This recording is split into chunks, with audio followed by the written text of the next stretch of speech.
Bonjour randonneuses, randonneurs et bonjour à tous. Et ben, aujourd'hui, avec la neige et ces beaux paysages enneigés, c'est vraiment super. Alors comme c'est la première de l'année, je vous souhaite à tous une meilleure année que cette année qui vient de se passer. Et puis que cette pandémie nous quitte, hein, qu'elle s'en aille un peu dans les autres cieux et qu'elle nous laisse tranquilles et que nous pourrions vivre correctement cette année 2021. Qu'elle s'annonce propice pour vous et pour toute la population. Et bonne année à tous.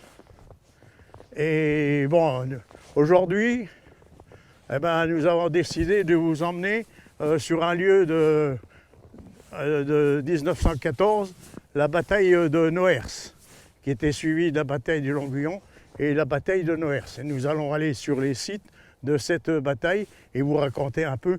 Bon, on n'est pas des historiens, mais on va vous expliquer un peu comme ça s'est passé et malheureusement tous les victimes qu'il y a eu et tous les dégâts qu'il y a eu dans notre contrée. Alors, aujourd'hui, comme la neige est fraîche, eh bien, on trouve des marques d'animaux. Ici, c'est un chevreuil qui est passé. Et on a d'autres marques un peu plus loin. Et là, on retrouve les pattes d'un renard, hein, l'ami Goupil, qui s'est promené ici. Là. Et s'il va plus loin. Allez, on le laisse partir. Alors là, maintenant, on va se rendre sur le site de la bataille de Noers. Et puis là, on vous détaillera un peu cette fameuse bataille de Noers. Voilà le lieu de la bataille. Hein. Vous voyez cette gravure, c'est une gravure du champ de bataille du sud du village de Noers, en feu, avec le front sur Saint-Laurent et Grand-Failly. Eh bien, nous voilà ici, devant ce paysage qui était le lieu de la bataille de Noers. Après la bataille de Longuyon, c'est ici la bataille de Noers, avec la ferme de Baswald, la ferme de Profonde-Fontaine et le village de Noers. Le Grand Mont, où il y a eu toutes ces batailles autour de Noers, et la forêt de Rafour. C'est cette forêt que nous avions fait dans une précédente émission, la fois que nous avions été au Caillou Saint-Martin. Et dans cette forêt, il y a eu de nombreux combats. D'ailleurs, il y a encore des marques et des traces de ces combats avec ces tranchées qui sont tout le long de cette forêt. Et il y a un chemin que les anciens Longuillonnais et les gens du secteur appellent d'ailleurs la tranchée des Prussiens. Hein. L'état-major des troupes françaises se trouvait à la ferme de Bellefontaine, qui se trouve, on avait aussi filmé là-bas quand on avait été aux chevaux du rallye. Et c'est là qu'il y avait la ferme qui était un peu plus loin et qui avait l'état-major qui commandait toute la bataille de Noers. Et cette compagnie s'était déplacée à Longuyon au moment de la bataille de Longuyon aussi. Et ensuite, ils se sont dirigés, quand la bataille de Noers était terminée, ils sont dirigés vers Danvillers. Alors d'ici, on voit bien la ferme de la Haute-Valte. C'était un point d'artillerie. Il y avait l'artillerie lourde qui était là-bas. Et aussi à Rondefontaine, où aussi il y avait de l'artillerie, et il y avait aussi l'infanterie dans les fossés, où ils se battaient même à l'arme blanche, hein, en dernier. Et il y a le village de Noers, la fin du village de Noers qui se trouve là-bas. Alors là, ça a grimpé. Hein. On est venu un des monuments qui est de la bataille de Noers, hein, qui a été édifié dans les années 1925 à 1930. Il a été pour les valeureux soldats qui ont combattu ici sur la bataille de Noers et de Longuyon. Et dans ce monument, il y a des Allemands et des Français. puis comme je suis sûr que beaucoup de gens de la région ne connaissent pas, eh ben, on va vous situer ce monument. Quand vous êtes sur la route de Languillon à Sorbet, et vous avez sur cette route un petit chemin qui se dirige vers les étangs du Vieux-Pré. Et de ce petit chemin, eh bien, vous voyez cette montée, cette colline, et le monument est situé sur cette colline. Parce que je connais pas mal de gens dans le secteur, eh ben, ils ne connaissent pas du tout ce monument.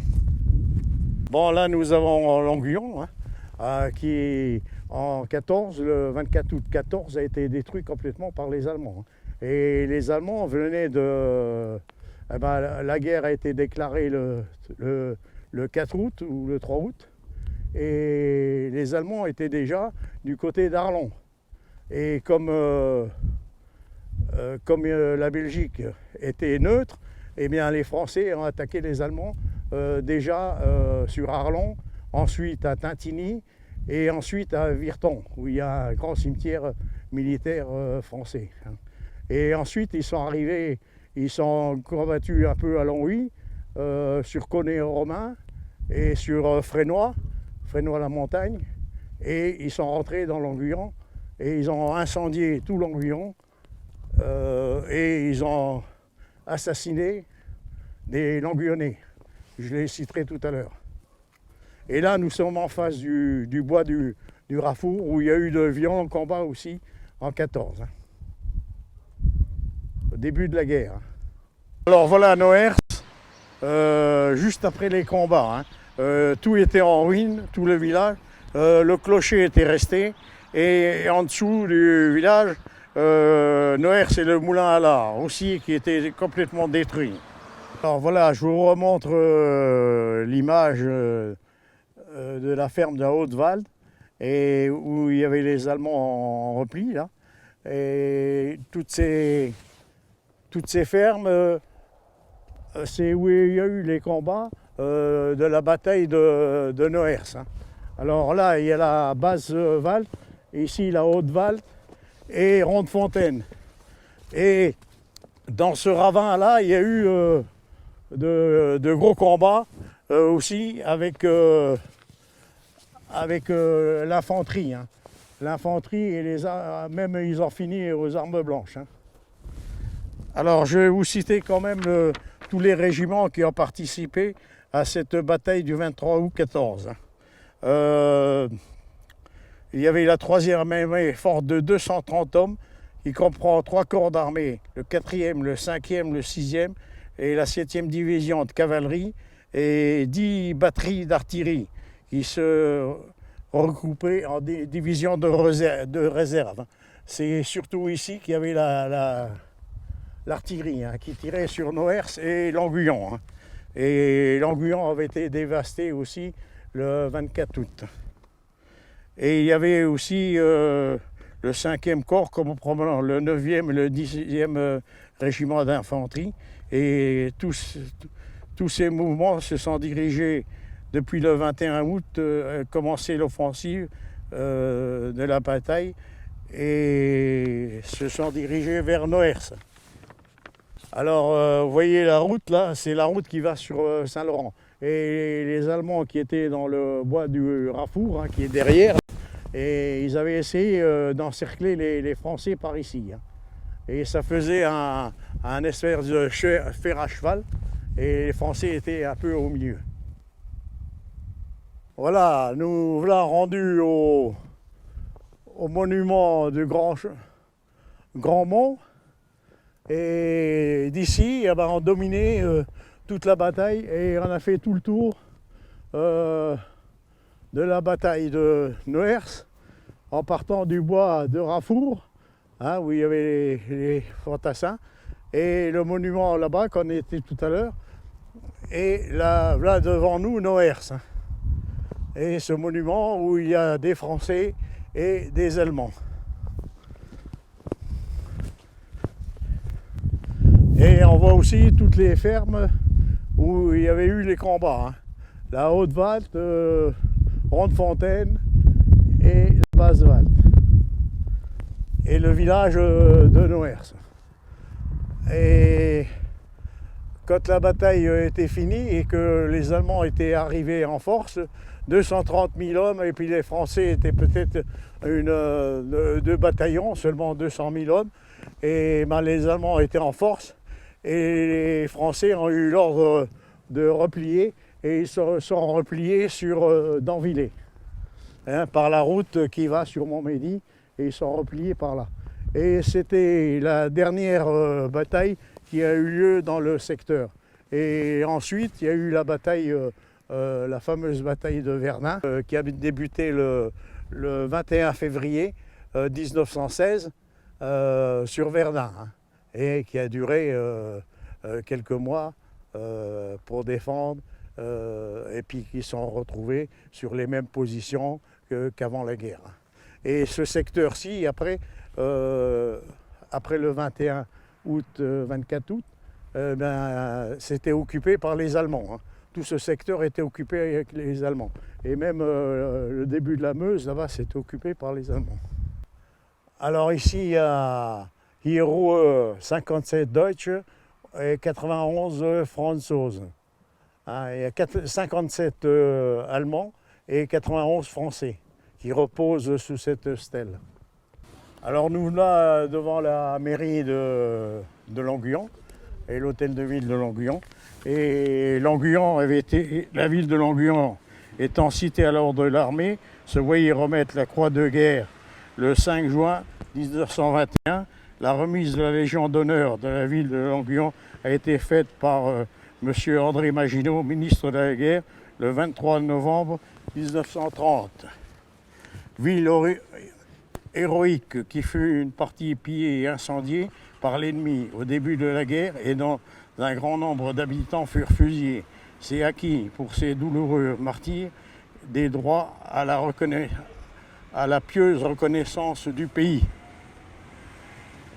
Les Allemands de leur côté, comme pour la bataille de Longuyon, ils ont créé une croix de guerre pour la bataille de Longuyon. Et voici les médailles allemandes qui ont été servies à la ville de Longuyon. Et là, il y a des portraits de valeureux soldats qui ont fait la guerre de 14-18, qui ont été mis ici à la mairie de Longuyon pour le centenaire. Alors là, nous sommes devant les établissements Kaiser et toute cette zone était en terrain militaire. Et M. Drapier, ancien député et maire de la 7e circonscription et maire de Longuyon, désirant que son ami Fernand Kaiser implante une nouvelle usine à Longuyon et lui proposa le site qui était alors terrain militaire, menacé par monsieur le ministre de la Défense d'occupation illégale. Alors il rétorqua par un courrier à la fin de ce propos: je vous prie, monsieur le ministre, de mettre cette action au titre de la pieuse reconnaissance du pays. C'est grâce à cette médaille, la Légion d'honneur, que la ville de Longuyon, qui avait été détruite complètement pendant les combats du 24 août 14, et elle a eu la Légion d'honneur, sûrement par le ministre André Maginot en 1930, la Légion d'honneur en reconnaissance de la nation. Alors nous voilà devant la plaque commémorative à la mémoire de M. l'abbé Pro, curé et doyen de la commune de Longuyon, et de M. l'abbé Persin, son vicaire, fusillé ici par les Allemands le 27 août 1914. Parce que les pauvres malheureux, les Allemands les avaient soupçonnés d'espionnage en faveur des Français, de l'armée française. Et c'est pour ça qu'ils ont été exécutés. Comme ont été exécutés de nombreux Longuillonnais à l'époque. Et on peut citer les frères Brodin, âgés respectivement de 44 ans et 46 ans, les Carquins de 18 et 15 ans, les enfants chrétiens de 11 à 5 ans, abattu à côté de le maire qui survivra, les Lavigne, de 14 à 18 ans, de Dominichier, chemin des Carrières, portés disparus. Les Martinets, 56 ans et 61 ans, les frères Siméon, de 14 et 18 ans, les frères Thomas, 19 et 15 ans, et bien d'autres. Georges Renalter, âgé de 19 ans, fut fusillé. Son plus jeune frère, Émile, qui se trouvait à ses côtés, était miraculeusement préservé par un officier. Aussi, le 24 août, quand les Allemands sont arrivés sur Longuyon, il y a eu 200 maisons qui ont été pillées et ravagées et ensuite incendiées par les Allemands. Voilà, nous sommes au-dessus de Longuyon et il y a le cimetière allemand et le cimetière français qui sont juste l'un opposés à l'autre, comme dans la bataille. Et nous allons vous faire voir un peu une vue sur Longuyon du cimetière allemand. Je voudrais encore une fois remercier notre ami Gilles Popinot qui a fait un beau document sur la bataille de Noers et sur celle de Longuyon. Merci à Gilles pour son beau travail. Eh bien, c'était une émission un peu, c'était sur la guerre, mais disons que pour se souvenir un peu, parce que beaucoup de jeunes générations maintenant ne savent pas qu'il y a eu des violents combats pour la Première Guerre mondiale autour de Longuyon. On parle souvent de Verdun ou de l'Argonne, mais on ne parle jamais de la bataille des frontières, ou rarement, pour ceux qui connaissent. Bon, j'espère que ça vous aura plu pour une première. Au revoir, à de prochaines balades. Au revoir, au revoir.